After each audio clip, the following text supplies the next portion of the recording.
अंबाजी भगवान शिव से विलग होकर अपने शरीर को भस्म किया, हिमालय के यहां जाकर के पार्वती जी के रूप में प्रकट हुए। हिमालय पुत्री पार्वती बाल्यावस्था से ही निरंतर ध्यानस्थ रहना शिव अनुराग में। जब किशोर अवस्था हुई, किसी से कोई संभाषण नहीं करती थी माता जी, हर समय भगवान शिव के ध्यान में निमग्न रहना, कठोर तप करना शुरू कर दिया। जो बिल्व पत्र सूख कर गिर जाते थे, माता जी उसको अपने मुख में रख करके पा लेती। एक बिल्व पत्र, अपर्णा, शरीर सूखने लगा। माता जी का नाम अपर्णा, भारी तपस्या। भगवान शंकर को एकदम बोध हुआ कि सती का जन्म पार्वती के रूप में हिमालय के यहां हो चुका है और वो हमारे लिए कठिन तपस्या कर रही है। तो सप्त ऋषियों को बुलाया और उनसे कहा कि जाओ इनके प्रेम की परीक्षा लो। जानते हैं, सब कुछ जानते हुए भी ये होता है। जैसे लोग कहते हैं भगवान जानते हैं अपने भक्त को, तो परीक्षा क्यों लेते हैं? तो पढ़ाया तो टीचर ने है, तो सालाना परीक्षा तो होगी ही कि तुम क्या पढ़े हो। ऐसे ही तुम्हारे प्रेम की परीक्षा होगी। तुम हरि को चाहते हो या हरि की रची हुई माया को? हरि की हुई रची हुई माया में आकर्षित हो गए तो 0 आ जाएगा। वो हरि की तरफ देखते रहे, माया से बच गए तो नंबर आ जाएंगे। 100 के 100 आते हैं, यहां 98-96 नहीं आते। 2 ही चैप्टर हैं, हरि पसंद कर रहे हो या हरि की माया। हर भक्त के सामने आता है तो प्रायः लड्डू ही खाने को मिलता है। बचता वही है जो मामे वे प्रपद्यन्ते माया में ताम तरंती थे, केवल हरि। पार्वती पहि जाई तुम प्रेम परीक्षा लेहु, गिरिहि पेरि पठयहु भवन दूरी करेहु संदेहु। हे सप्तऋषियों, जाओ, हमारी आज्ञा है। पार्वती की प्रेम की परीक्षा लो, यदि पास हो जाएं तो उनको तपस्या से निवृत्त करो। बोलो महादेव जी प्राप्त हो जाएंगे। जाओ भवन को चली जाओ, तपस्या की आवश्यकता नहीं। ऋषियों ने जाकर के पार्वती जी को देखा, मानो मूर्तिमान तपस्या विराजमान हो, अस्थिमात्र हुए रहे शरीर, सूखे पत्ते बिल्व के। मुनि बोले, हिमांचल नंदिनी, इतना कठोर क्या प्राप्त करना चाहती हो? किसकी आराधना कर रहे हो? तुम्हारा लक्ष्य क्या है? यदि हम सुनने के अधिकारी हों तो आप कृपा करके बता सकती हैं।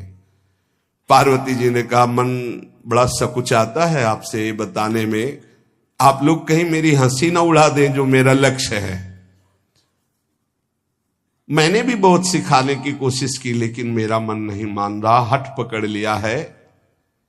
क्योंकि मेरे गुरुदेव ने मुझे जो आकर के बचपन में बता दिया, मैं वही हृदय से स्वीकार कर ली। मनु हठ परा सुनई न सिखावा, चहत बारी पर भीति उठावा। नारद कहा सत्य सुई जाना, बिनु पंखन हम चाहि उड़ाना। मुनियों, वैसे आप भी हंस दोगे। ऐसा लगता है जैसे हम भारी प्रबल धारा में बालू का बांध बनाना चाहती हैं। कहां भगवान शिव और कहां मैं? मेरे गुरुदेव नारद ने बचपन में आकर के कहा, तुम्हारे पति देवाधिदेव महादेव होंगे। बस मैं तब से अपने पति की प्राप्ति की आराधना कर रही हूं। पता नहीं आप मेरी बात सुनकर हंसेंगे कि मानो बिना पंख के मैं आकाश को छूना चाहती हूं। ऋषि हंस पड़े और कहा, बात तो सही है। पर्वत से उत्पन्न हुई हो तो इसलिए तुम्हारी बुद्धि भी हमें लगता है जड़ ही है। नारद के उपदेश से आज तक किसी का घर बसा है? नारद के उपदेश से किसी का घर बसा है? अरे जिस का उपदेश किया उसको बैरागी बना दिया, गृहस्थी तो बनाया नहीं। नारद उपदेश सुनकर किसी का घर बसा हो ऐसा तक प्रमाण नहीं है। देखो दक्ष के पुत्रों को उपदेश किया, 10,000 एक को 1,000 एक, लौट कर नहीं आए, सब बैरागी बन गए। चित्रकेतु को उपदेश किया, घर चौपट हो गया। प्रहलाद जी को उपदेश किया, पूरा हिरण्यकश्यप का नाश हो गया। नारद सीख जे सुनहि नर नारी, अवसि होई तजी भवनु भिखारी। तुम्हारे गुरु नारद जी की जो सीख सुना बर्बाद हो गया, बाबा जी बन गया, भजनानंदी बन गया। वैसे हम बताएं, नारद जी हैं बड़े कपटी, ऊपर से साधु का चिन्ह है, अंदर से कपट। क्या कपट? उसके संसार का नाश कर देते हैं, भगवान से जोड़ देते हैं। मुझे नारद जी की बात कम समझ में आती है। ये उल्टा बोल रहे ऋषि परीक्षा के लिए, गुरु निष्ठा हटाने के लिए, समझ रहे हो? पार्वती जी ने कहा बचपन में मेरे गुरुदेव ने बता दिया, वही मैं। नारद जी की बात आज तक घर किसका? जो नर नारी नारद की बात सुने भवन त्याग करके भिखारी बन गया, प्रमाण है। उनके वचनों पर तुम विश्वास मान रही हो। महादेव जी को पति निर्गुण नीलाज कुबेश कपाली, अकुल अगेह दिगंबर ब्याली। नारद जी ने तुम्हें भगवान शिव को पति बिल्कुल निर्गुण समझो। निर्गुण को बता, दूसरा भी अर्थ होता है और एक अर्थ होता है कि कोई गुण नहीं। नीलाज, नंगे धड़ंगे घूमते कभी कभी। दिगंबर, कोई लज्जा नहीं। कुबेश, भाई सुंदर मुकुट लगाए हो, पोशाक पहने हो, नहीं, चिता की भस्म लगाए, मुंडों की माला पहने, बहुत बाघंबर डाल लिया, ये कुबेश है। कपाली, मनुष्य के मुंडों की माला। अकुल, आज तक कोई पता नहीं लगा कि किस कुल के हैं महादेव जी, क्योंकि सब कुलों के मूल है, मूल का मूल वही है, उनके मूल कोई है नहीं। आगे एक दीवाल नहीं है, 60,000 योजन का एक बरगद का पेड़ है, उसी के नीचे रहते। 60,000 योजन, 1 योजन 4 कोस, 1 कोस 3 किलोमीटर। कितना बड़ा वटवृक्ष? कैलाश में एक वटवृक्ष जिसके नीचे रहते 60,000 योजन का। 6 ऋतुएं शोभा देती उसी वटवृक्ष के। और कोई घर तो है नहीं महादेव जी के। और आभूषण भूल मत करना, बड़े बड़े विषैले सांपों का आभूषण कोई सोना चांदी नहीं पहनते महादेव जी। हमें लगता है ऐसा दूल्हा के लिए ऐसा तप। नारद जी ने ठग लिया तुम्हें, पागल बना दिया तुम्हें। देवाधिदेव महादेव के सुनो, इन्हीं ने शिक्षा दी थी सती को। ऐसे बौरे पति मिले, आग में जाके शरीर भस्म करना पड़ा। इसलिए हम तुम्हें बता रहे हैं कि बहुत सुंदर दूल्हा हम देख के आए हैं। हम जान गए थे कि तुम तपस्या कर रही हो। हरि का नाम सुना है? बैकुंठ में रहते हैं, बहुत सुंदर हरि है। यदि उनका आप वर्ण कर ले तो सुखी हो जाएंगे। बैकुंठ राजधानी, अब आभूषण उनके क्या कहना, पार्षद सही। ऐसे शिव जो चिता की राख लगाते हैं, सांपों की माला पहनते, मुंडों की माला, सांप का जनेऊ, बाघंबर, हमें तो पसंद नहीं आए। और हमारी बात मान लो, ऐसे के पास स्त्रियां टिक नहीं सकती जिनके घर नहीं, आभूषण नहीं, धन नहीं, कोई भोग सामग्री नहीं, उदासीन, उनको किसी से मतलब नहीं। तो सुनो, हमारा विचार स्वीकार कर लो। अति सुंदर सुचि सुखद सुशीला, गावहि वेद जासु जस लीला। असबर तुम्हि मिलावब आनी।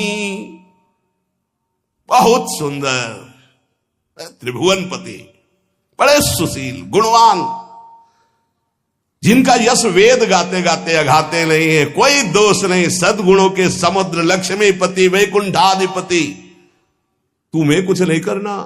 हां बोलो, वो आएंगे, गरुड़ पे बैठाल के ले जाएंगे, तपस्या करने की जरूरत नहीं।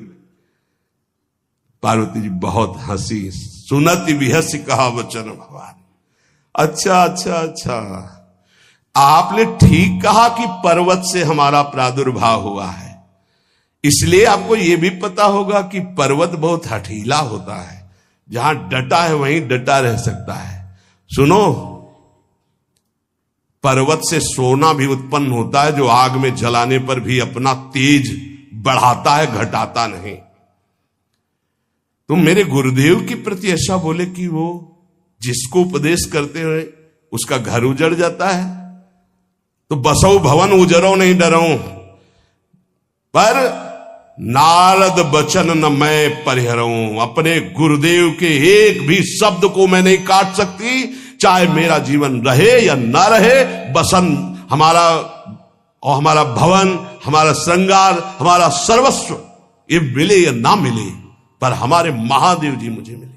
तुम आभूषणों की, वसन भूषण की बात कर रहे हो, ग्रह की बात कर रहे हो, पद की बात कर रहे हो। गुरु के बचन प्रतीति न जेहि, सपने हूं सुगम ना सुख सिद्धि तेहि। एक बात तुम्हें बता दूं सप्तऋषियों, जिसे अपने गुरुदेव के वचनों पर विश्वास नहीं, गुरुदेव का भरोसा नहीं, उसे कभी कोई सुख और सिद्धि कदा प्राप्त ही नहीं हो सकती। महादेव वो गुण भवन विष्णु सकल गुण धाम, जय कर मनुरम जाहि संते ही सन काम। आपने बताया कि महादेव में कोई गुण नहीं है और विष्णु समस्त सद्गुणों के धाम है, मैं मानती हूं, लेकिन मेरा मन महादेव जी से रम गया है। अब तो केवल महादेव जी, पहले मिलते हो सलाह करते तो तुम्हारी बात सुनती, अब तो गुरुदेव नारद जी ने जो उपदेश किया वही मैं करूंगी। अब मैं जन्म संभुहित हारा, को गुण दूषण करे विचारा। ये इष्ट निष्ठा होनी चाहिए। अब तो हमारा जन्म आराध्य देव के लिए, अब कौन गुण दोष का चिंतन करे। जन्म कोटि लग रगर हमारी, बरऊं शंभुनता रहूं कुमारी। करोड़ जन्म लूंगी, अगर इस जन्म में महादेव जी ने मिले तो करोड़ जन्म लूंगी, हर जन्म तप करूंगी, पर हमारे प्रीतम होंगे महादेव, पति होंगे महादेव। तजऊ न नारद कर उपदेशु, आपु कहीं सत बार महेशु। हजार बार आकर के, सैकड़ों बार आकर महादेव जी भी कहें कि अपने गुरुदेव के वचन छोड़ दो, तो मैं अपने गुरुदेव के वचनों का त्याग करने वाली नहीं। आप जा सकते हैं, बहुत जगत में कुंवारी कन्याएं और कुंवारे वर हैं, उनका ब्याह करा दीजिए। मेरी तो केवल एक ही बात रहेगी, हर जन्म महादेव जी के लिए। समस्त सप्तऋषियों ने साष्टांग दंडवत की और कहा, जगदम्बा आप नित्य शिव की अर्धांगिनी, भगवान शिव ने ही मुझे भेजा था आपकी परीक्षा के लिए। जाओ, भगवान शिव सब जान रहे हैं, ब्याह पक्का, अब आपको तप करने की जरूरत नहीं है। तुम माया भगवान शिव, सकल जगत पितुमात, नाई चरण सिर मुनि चले, पुनि पुनि हर्षत गात। प्रणाम करके सप्तऋषि गए, हिमांचल से कहा, सादर अपनी कन्या को लिवा लाओ और ब्याह की तैयारियां शुरू करो। महादेव जी ब्याह के लिए पहले से ही राजी हैं और समस्त देवता ब्रह्मा जी आदि उनके पास जा रहे हैं प्रार्थना करने के लिए। इधर जब पार्वती जी को लेकर हिमालय अपने घर पे आते हैं, तब भगवान विष्णु, समस्त देवता, ब्रह्मा जी कैलाश पहुंचे, जहां भगवान शिव विराजमान थे। सबने स्तवन किया और कहा, प्रभु बहुत दिन से एक लालसा है, सकल सुरन के हृदय शंकर परम उछाहु, निज नैनन देखा चाहे नाथ तुम्हार विवाह। भगवान विष्णु, ब्रह्मा जी, समस्त देवताओं ने कहा, प्रभु हम सबके मन में एक उत्साह है, आप दूल्हा हो, हम सब बराती हो, आपका विवाह देखना चाहते हैं। प्रभु ये उत्सव देख ले तो हमारा जीवन सार्थक हो गया, आप हां बोलो। कामदेव के मद को चूर करने वाले आपको दूल्हा रूप में देखना चाहते हैं हम सब। स्वामी का स्वभाव होता है सेवक को सुख देना। पार्वती जी ने अपार तप किया है आपके लिए, आप उनको अंगीकार कीजिए। भगवान विष्णु ब्रह्मा जी की प्रार्थना सुन करके भगवान शिव जी ने कहा, तथास्तु, ठीक है, ब्याह पक्का। देवताओं ने नगाड़े बजाए, फूलों की वर्षा होने लगी, देवाधिदेव महादेव की जय के नारे कैलाश में गूंजने लगे। सप्तऋषि भगवान शिव के पास आए, कहा, प्रभु बड़ी अनन्य है पार्वती जी आपकी, अखंड प्रेम है। हमने बड़ा छल करके उपदेश किया, लेकिन उन्होंने कहा कि मैं नारद जी का उपदेश नहीं त्याग सकती, करोड़ों जन्म लूंगी और हर जन्म महादेव जी के लिए। भगवान शिव जी की आंतरिक वृत्ति जो पार्वती जी की प्रीति की है उसे कोई नहीं जानता। बहुत विरह में रहे, ऐसा न समझे कि देवादिदेव महादेव जी परम उदासीन है, नहीं। सती जी के वियोग में बड़ी विचित्र दशा महादेव जी की हुई थी। सप्तऋषि फिर गए पार्वती जी के पास और कहा, अभी बीच में घटना घट गई, कामदेव गया था महादेव जी की समाधि को भंग किया, तो महादेव जी ने कामदेव को भस्म कर दिया, तो अब ब्याह का मतलब क्या रह गया। भवानी ने कहा, तो तुम क्या अभी तक भगवान शिव को कामयुक्त देखते थे क्या? क्या तुम समझते हो तुम्हारे जान काम अब जा रहा? अरे अब लग शंभु रहे सभिकारा। तुम्हारी नजर में अभी तक भगवान भिखारी थे और अब काम को भस्म किया है।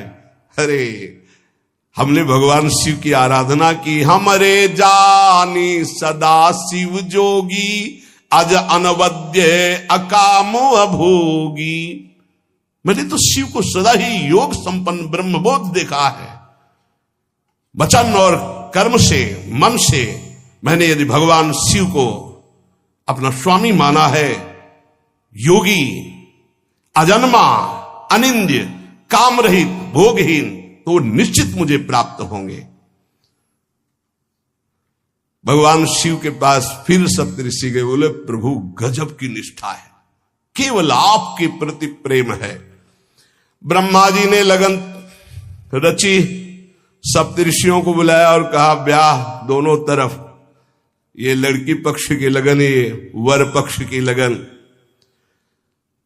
ब्याह तय हो गया, दिन नक्षत्र घड़ी, नगाड़े बजने लगे, देवताओं के लिए सुमन वृष्टि हुई। ब्रह्मा जी ने सबको बुलाया, हिमालय ने सबको निमंत्रण दिया, बड़े बड़े पर्वत भेंट लेके आ रहे हैं, बड़े बड़े रसनिधि समुद्र भेंट लेकर के आ रहे हैं। वहां भोजन पान के लिए हिमालय के पास कोई कमी थोड़ी थी, रस की नदियां बह रही थी, विविध प्रकार के रस, विविध प्रकार के फल, विविध प्रकार के भोग वहां सब व्यवस्थित किए जा रहे हैं। ब्रह्मा जी ने कहा, देखो सबसे पहले नारायण की समाज रहेगी, दूल्हे की नहीं रहेगी, नहीं तो गाली ही पड़ेगी। हिमालय के यहां प्रवेश पाने के लिए बरातियों में सबसे पहले नारायण, फिर देवराज इंद्र का परिकर, वायु देवता, अग्नि देवता, सबसे पीछे दूल्हा की बारात। बात तय हो गई। ऐसे ऐसे सब लगे संवारन सकल सुर, वाहन विविध विमान, हो ही सगुन मंगल सुबद, करहीं अप्सरा गान। सब अपने अपने वैभव संपन्न सब तैयार हो रहे हैं। बोले महाराज दूल्हे को तैयार किया जाए। शिव ही शंभुगन करहीं सिंगारा, जटा मुकुट अहि मोर संवारा। कुंडल कंकन पहिरे ब्याला, तन विभूति पट के हरि छाला। शशि ललाट सुंदर सिर गंगा, नयन तीन उपवीत भुजंगा। गरल कंठ उर नर सिर माला। अशिव वेश शिव धाम कृपाला। कर त्रिशूल अरु डमरु विराजा, चले बसहा चढ़ी बाजही बाजा। देखी शिवहि सुरत्रिय मुस्काही, बरलायक दुल्हनी जग नाही। दूल्हे की तैयारी हो रही भाई। चिता की भस्म, चिता की भस्म, जैसे पाउडर ले गए पहले चिता की भस्म लगाई गई। अब जटाएं बांधी गई। जटाएं से त्रिभुवन को विनाश जब करना होता, जटा खोलकर जब तांडव करते तो कोई नहीं बचता। जटा कटा संभ्रमम भ्रमण निलंप निर्झरी, विलोलवी चिवल्लरी विराजमान मूर्धनि। धगत धगत धगत जो ललाट पट्ट पावके। तीसरा नेत्र मानव विश्व का विनाश करने के लिए उसे पटबंद किए हुए विशाल जटाएं। जटा का तो मुकुट सवाल आ गया। अब जटा बंद है का ऐसे सांप, ये मुकुट सांप। और कुंडल करिया और भूरी भी थी। हाँ, सोने चांदी के लिए डंक मार दे तो बेहोश हो जाओ ऐसे। पहिरे ब्याला, बाजूबंद छोटे फण वाले, है कोई पनिहा कोई दुमहा ऐसे। और ऐसे जनेऊ वासुकी नाग, गले के माला भगवान का विभूत, ऐसा स्वरूप है। और शेर की छाल नीचे। शशि ललाट, द्वितीया का चंद्र, शशि ललाट, ये मुकुट द्वितीय का चंद्रमा। सुंदर सिर गंगा, भगवती गंगा फव्वारे ले उठते जटा के बीच से गंगा जी। नयन तीन, माथे वाला बंद है, दो खुले हैं। उपवीत भुजंगा, जनेऊ वासुकी नाग। गरल कंठ, नीलकंठ विष यहां रोके हुए। और मुंडों की माला, हाथ में त्रिशूल, डमरू बंधा हुआ, नंदकेश्वर पे सवार। बोले ऐसे दूल्हा के लिए दुल्हन तो त्रिभुवन में नहीं मिलेगी। ऐसा दुल्हन दुल्हन का मिलेगी। अच्छा, दूल्हा सज गया। ब्रह्मा जी ने देखा, बोले महाराज आगे आपकी सवारी। नारायण भगवान उनके चतुर्भुज पार्षद, शोभा सुगंध सौरभ आगे गरुण पे सवार, पीछे हंस पे सवार ब्रह्मा जी अपना परिकर, देवराज इंद्र, भगवान विष्णु जी दूल्हे की तरफ देखे, बोले महाराज विष्णु कहा अस बिहस तब बोल सकल दिशराज। बिलग बिलग होई चलो सब निज निज सहित समाज। कोई भी दूल्हे के पास मत फटको, पीछे रहने दो, सब अलग अलग समाज चलो। नहीं पानी नहीं मिलेगा हिमालय के अगर आगे ये हुई तो। अब तो वर अनुहारी बरात न भाई, हंसी करहियो पर पुर जाई। नारायण ने कहा कि दूल्हा के अनुरूप ही हम सब बराती नहीं भैया, दूल्हा सबसे पीछे, सब बराती क्रम से पहले हम, फिर ब्रह्मा जी, फिर देवराज इंद्र, ऐसे सब। भगवान शिव ने कहा तुम अपने पार्षद सब लिए हो, तो हम बुलाते हैं। श्रृंगी निकाली, जे ही बजाया तो भगवान शिव के पार्षद आ गए। शिव अनुशासन सुनि सब आए, प्रभुपद जलज शीस तिन, जय हो महाराज की आज्ञा करो। अरे बोले विवाह हमारा बहुत दिलों से आओ। घुचप्पा जैसे देखो ना, अगिया बैताल। हाँ अब कैसे शिव के बराती हैं, जरा ये आगे पार्टी तो निकल गई बंदनी।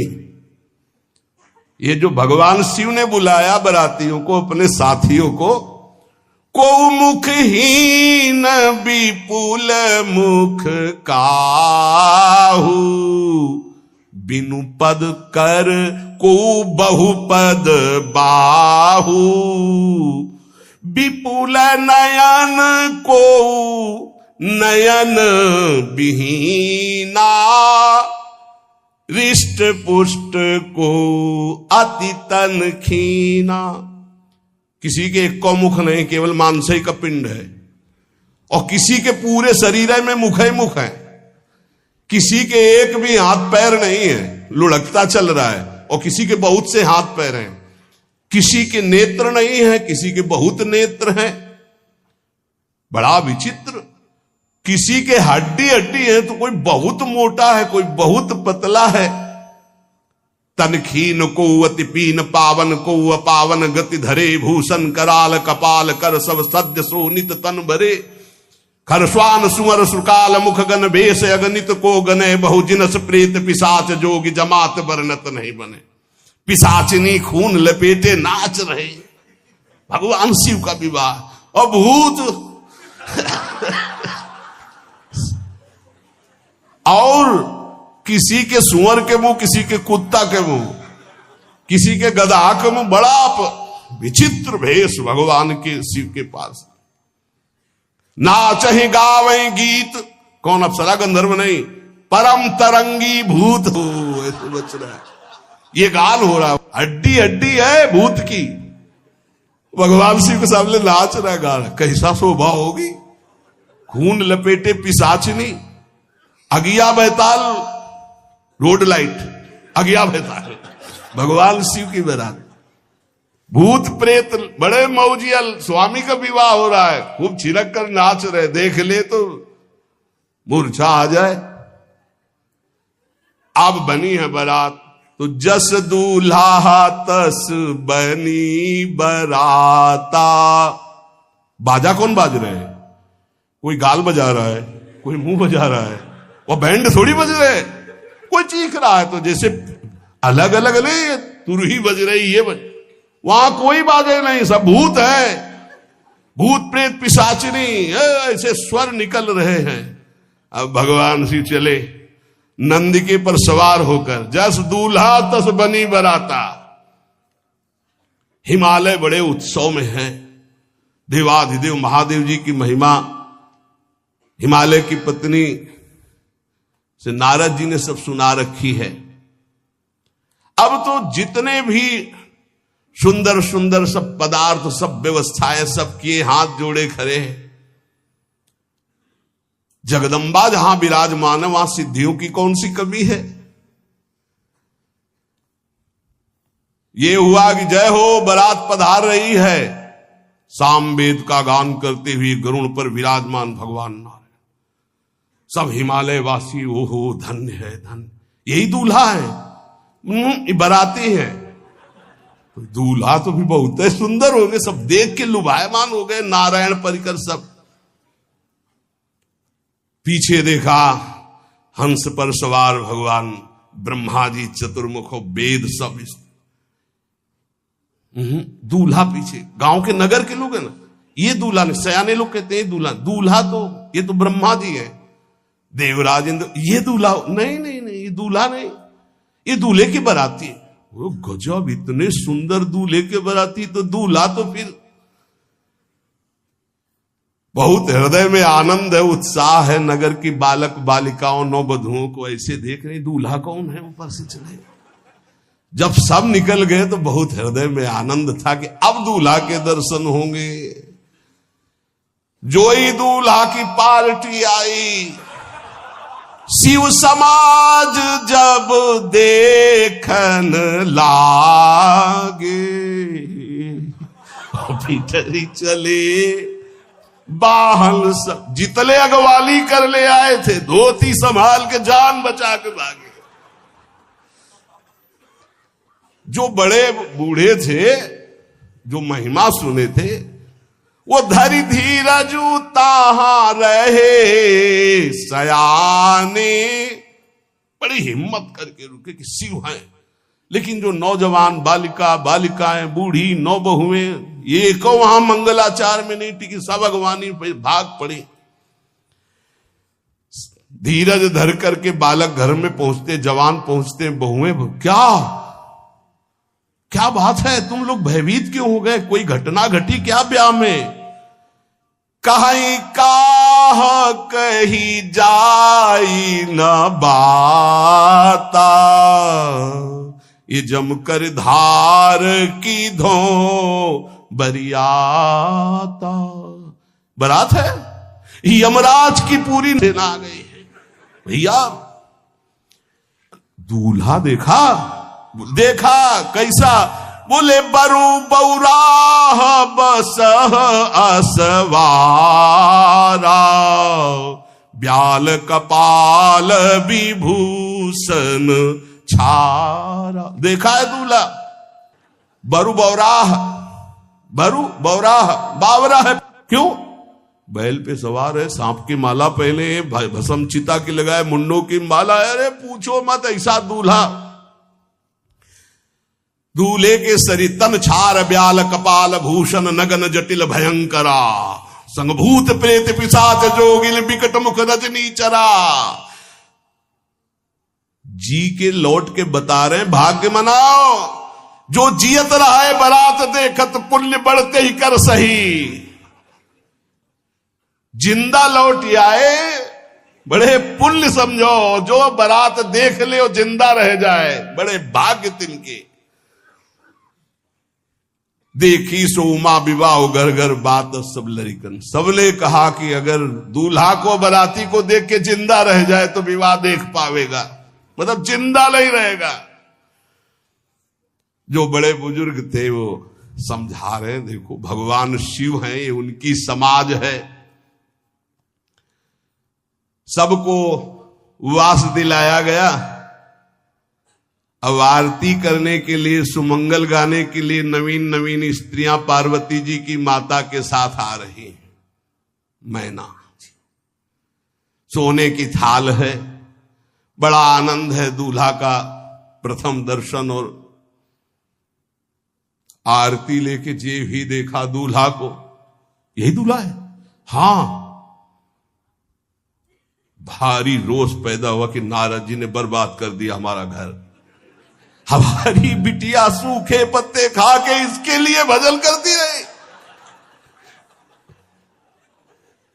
मैना जी ने पीछे मुड़ के देखा, एक भी नहीं स्त्री थी, अकेले थाली लिए खड़ी थी। लौट के आई, उन्होंने कहा कि सब भाग क्यों पड़ी? बोले प्राण बचाए, ऐसे ऐसे करिया फुसकार रहे थे। कोई थाली पटक दी, आरती की गई, पार्वती जी को गोद में बैठाला और रोने लगी। बिटिया ऐसे के लिए भजन किए हो, ऐसे के लिए तपस्या किए हो? आंसू भर के कहा कि विधाता की बुद्धि मारी गई, जिसने तुम्हारी जैसी सुंदर कन्या, वो ऐसा बावरा दूल्हा, ये संयोग रचा है, बुद्धि खराब हो गई ब्रह्मा की। कसकीन बरु बौराह विधि जय तुम्हें सुंदरता, त्रिपुर सुंदरी भगवती पार्वती जी। अरे जो फल लगना चाहिए कल्प तरु में वो बमूर में लग रहा है। ये आज वही दिल उत्सव, ब्याह का उत्सव भगवान शिव। अच्छा तो मेरा निर्णय सुन लिया जाए मैना जी का, अगर मेरी बात नहीं मानी गई तो हिमालय के शिखर से अपनी बेटी को लेकर गिर के आत्महत्या कर लूंगी, ब्याह नहीं होने दूंगी, फाइनल। तुम सहित गिरते गिरो पावक जरो, आग में जल जाऊंगी अपनी बेटी को लेके, समुद्र में डूब जाऊंगी, लेकिन ऐसे बोरे बोरा जो ये बर है इसके साथ ब्याह नहीं होने दूंगी, पक्का। सब रोने लगी मैना जी का आदेश सुनकर। मैना जी कहती, हाय मैंने नारद जी का क्या बिगाड़ा था, नारद कर में काह बिगाड़ा, भवन मोर जिन बसत उजारा। कितना बढ़िया सब चल रहा था, बेटी को उपदेश किया कि वर तुम्हारे शिव देवाधिदेव महादेव, बर्बाद कर दिया सब। ऐसा दूल्हा, सच्ची मैं ठगी गई नारद जी के द्वारा, पर अब अपना घर बर्बाद नहीं होने दूंगी। क्या जाने नारद जी बेटी का प्रेम क्या होता है, बांझ कभी प्रसव की पीड़ा जानती है, क्या जाने बाबा जी है हमारी बेटी हो ऐसा दूल्हा। जब देखा कि मां बहुत गुरुदेव को उल्टा सीधा बोल रही है तो उन्होंने कहा, माता विचार पूर्वक। जननी ही बिकल बिलो की भवानी, बोली जुत विवेक मृदुबानी। मां विचार पूर्वक, तुम क्यों ऐसा आलाप कर रही हो, अगर मेरे भाग्य में ऐसा पति लिखा है तो तुम टाल नहीं सकती। करम लिखा जो बाउर नाहू, तो कत दोष लगाई काहू। तुम सन मिटे की विधि के अंका, व्यर्थ लेहू जनि मातु कलंका। मां मेरे भाग्य में ऐसा ही लिखा है, आप व्यर्थ में क्यों रो रही। जब पार्वती जी की ऐसी करुण बात सुनी तो सब स्त्रियां रोने लगी, विधाता को दोष लगा रही। नारद जी के पास हिमालय गए, बोले हम तो संभाल लेंगे, घर में सब गड़बड़ हो गया। अरे इनको समझाते कि ठीक से आते, कैसे आए हैं ये, जैसे विनाश कर ले आए हो। अरे ब्याह कर ले आए, घर में सब बिगड़ गया, मैना बिखर गई, ब्याह बंद, अब नहीं होगा, संभालो जाके। नारद जी गए और जाकर के मैना को कहा, देखो ये इनका बाहरी रूप है, ये जो आपके यहां पार्वती के रूप में जन्मी, ये नित्य इनकी अर्धांगिनी सती है, जो यज्ञ भवन में शरीर छोड़ करके आपके यहां जन्मी, ये इनकी नित्य संगिनी है। आप ऐसा शोक मत कीजिए। नारद जी विविध प्रकार से माता को समझाया।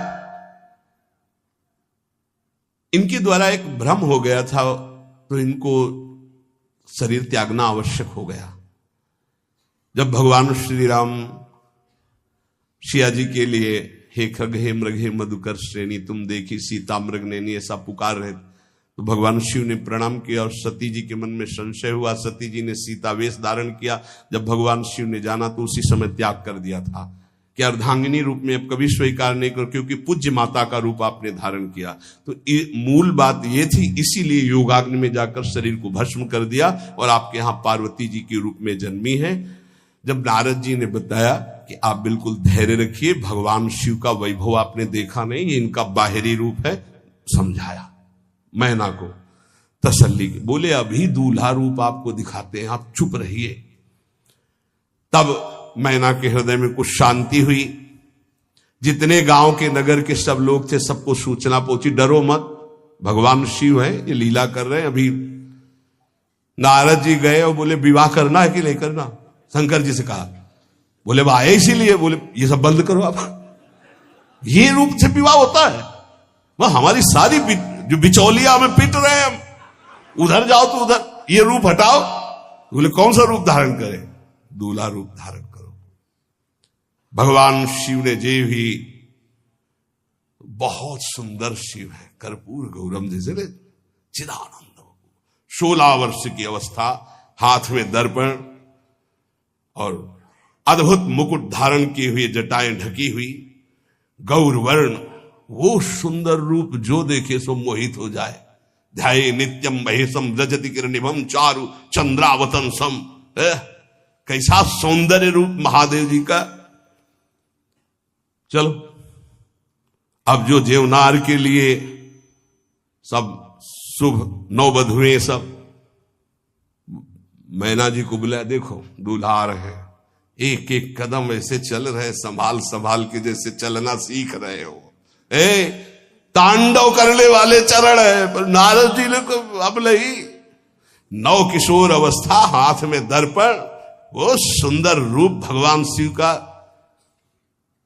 एक एक कदम बारात में जो देखे सो मोहित।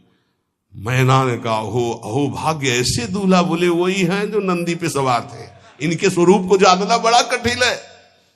अब जो सुंदर जेवनार हुई बरातियों के साथ भगवान शंकर की बड़े मधुर गीत गाए जा रहे हैं। मुनियों ने फिर हिमवान को लगन पत्रिका सुनाई। विवाह का ठीक समय देख करके समस्त देवता और वेद स्वयं मूर्तिमान होकर वेद उच्चारण कर रहे हैं। भगवान शिव का पाणी ग्रहण संस्कार हो रहा है। पार्वती जी जब श्रृंगार करके सभा में आई ब्याह मंडप पे, तो कोई ऐसा नहीं था जो देखकर मोहित न हो गया हो। त्रिपुर सुंदरी अंबा है, लेकिन सब ने उनके श्री चरणों में सर झुकाया, क्योंकि जगदात्मा महेश पुरारी जगदंबिका जानि भव भामा सुरन मनन मन कीन प्रणाम। ऐसा सुंदर रूप अंबा जी का त्रिपुर सुंदरी है। जब वो दुल्हन रूप में पधारी, कोई भी ऐसा नहीं था जो एक बार देखकर मोहित न हो, पर सब श्री चरणों में, क्योंकि जगदंबिका है, भगवान शिव की आद्या शक्ति है। सुंदरता मर्जाद भवानी जाय न कोटि बदन बखानी। करोड़ों मुखों से यदि वर्णन हो तो इस समय जो पार्वती जी का सुंदर रूप है, नव किशोरी और दुल्हन रूप, पार्श्व में बैठे अत्यंत सुकुमार, कपूर और चांदी की तरह गौर वर्ण, एकदम तेजोमय, विशाल नेत्र, स्वर्ण आदि के आभूषण, कहीं कोई एक बिच्छू सर्प कुछ नहीं, बिल्कुल नव किशोर राजकुमार स्वरूप भगवान शिव। पार्वती का मन रूपी भौरा शिव जी के रूप को देखकर लुभायमान हो रहा है। आज्ञा भई ब्याह प्रारंभ हो। आश्चर्य की बात, गणेश जी का पूजन सबसे शुरू हुआ। लियो मुनि अनुशासन गणपति पूजे शंभु भवानी गणानान्त्वा गणपति ग्वंघवामहे प्रियानान्त्वा प्रिय। लियो बोले गणेश जी पार्वती जी के मतलब पुत्र का भावातल कि वो जो उट्टल लगा रही थी उसी से आदि गणेश है, आद्य गणेश है। जैसे आदि ब्रह्म, जैसे आदि ब्रह्म स्वरूप ये गणेश है। भगवान शिव और पार्वती जी ने प्रथम गणपति पूजन किया। मुनि अनुशासन गणपति पूजे शंभु भवानी को सुनि संशय करे जनी। ये अनादि जी जान, कोई संशय मत करना कि वो पुत्र है जो पार्वती जी से प्रकट हुए। बोले नहीं, ये अनादि गणपति का पूजन हो रहा है, जो ब्रह्म गणपति है। जस विवाह कै विधि श्रुति गाई महामुनिन सो सब करवाई। गही गिरीश कुश कन्या पानी भवई समर्पी जानी भवानी। पाणी ग्रहण संस्कार किया, कन्यादान। ये बहुत बड़ा गृहस्थ धर्म में परम पावन है। देखो जो हमारी पूर्व धर्म मर्यादा की संस्कृति कितनी पावन संस्कृति है, जिसको आज हम भूलते चले जा रहे हैं, मनमानी आचरण करते चले जा रहे हैं। इसलिए गृहस्थ भी सुखमय नहीं रह गया है। गृहस्थ अगर धर्म के अनुसार हो तो उसको परम पद की प्राप्ति होती, परम मंगल होता है। बहुत ये जो हमारी धर्म मर्यादा है बहुत सुख देने वाली है, लेकिन इसका प्रतिदिन उल्लंघन ही होता जा रहा है। न माता से मतलब, न पिता से मतलब, मनमानी आचरणों से मतलब, जो मन जैसे आवे वैसे बहे, ये हमारी धर्म मर्यादा। देखो स्वयं भगवान कैसी मर्यादा है। पानी ग्रहण कर रहे, कुछ जल मंत्र, ब्रह्म ऋषि साक्षी, फिर पानी ग्रहण। पानी ग्रहण जब कीन महेशा, ये हर से तब सकल सुरेशा। वेद मंत्र मुनि बर उच्चरहि, जय जय जय शंकर सुर करहि। बाजहि बाजन विविध विधाना, सुमन वृष्टि नभ भय विधि नाना। जिस समय पाणी ग्रहण भगवान देवादिदेव महादेव रंबा पार्वती का हुआ, समस्त देवता मुनिगण वेद मंत्रोच्चारण करते हुए जय हो जय हो जय हो, विविध बाजे बज रहे, पुष्पों की वर्षा हो रही। हर गिरजा कर भयउ विबाहु, सकल भुवन भरी रहा उछाहु। भगवान शिव और पार्वती जी का विवाह संपन्न हुआ।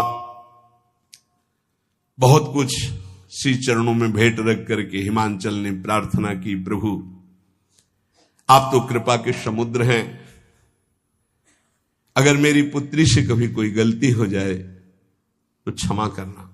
नाथ मामम प्रांशम ग्रह किंकरी करेहु, क्षमेउ सकल अपराध हुई प्रसन्न वरुदेव। हे शिव, आपसे एक ही प्रार्थना है, मेरी पुत्री अबोध है, कभी कोई गलती कर दे तो हे नाथ मैं क्षमा चाहता हूं, मेरी पुत्री से कभी आप रुष्ट मत होना। बहुत प्रकार से भगवान शिव ने उनको आशीष दिया, ढांढस बंधाया। फिर भगवान शिव और उमा आनंद पूर्वक कैलाश पधारे। चरित सिंधु गिरजा रमन, वेद न पावहि पारु। बरने तुलसी दास किमि, अतिमति मंद गवा। कह रहे भगवान शिव की महिमा को तो वेद नहीं पार पा सकते। गोस्वामी तुलसीदास जी कह रहे मैं भला उस महिमा को कैसे गा सकता हूं, मैं तो गवार बुद्धि का हूं।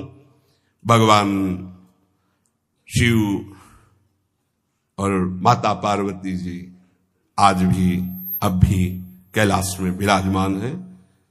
हर गिरजा विहार नित नयऊ, यही विधि विपुल काल चले गए हो।